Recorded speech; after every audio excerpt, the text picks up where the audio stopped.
শহীদ রাষ্ট্রপতি জিয়া রহমান যখন খাল খনন করেছিলেন, খাল খনন করার মাধ্যমে উনি একদিকে যেরকম বন্যাকে নিয়ন্ত্রণ করেছিলেন, আরেকদিকে ঠিক একইভাবে ফসলের সেচ ব্যবস্থার উন্নতি ঘটিয়েছিলেন। তার ফলে যেটা হয়েছিল, বাংলাদেশের যেখানে একটি ফসল হতো সেখানে দুটি ফসল হওয়া হলো শুধু পানি সরবরাহ ঠিকভাবে পাওয়ার জন্য, সেচ সুবিধার জন্য।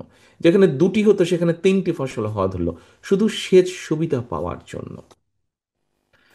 এই বাংলাদেশ যেখানে দুর্ভিক্ষ হয়েছিল কয়েক বছর আগে শহীদ রাষ্ট্রপতি জিয়া রহমানের সময়, সেখানে খাদ্যে স্বয়ংসম্পূর্ণতা হলো, অল্প পরিমাণ হলেও আমরা বিদেশে খাদ্য রফতানি করতে সক্ষম হয়েছিলাম। আমরা সিদ্ধান্ত নিয়েছি আগামী নির্বাচনে বাংলাদেশের মানুষ বিএনপিকে আবার দেশ পরিচালনার, ইনশাল্লাহ দেশ পরিচালনার সুযোগ দিলে আমরা এই খাল খননটি কাজ আবার শুরু করব।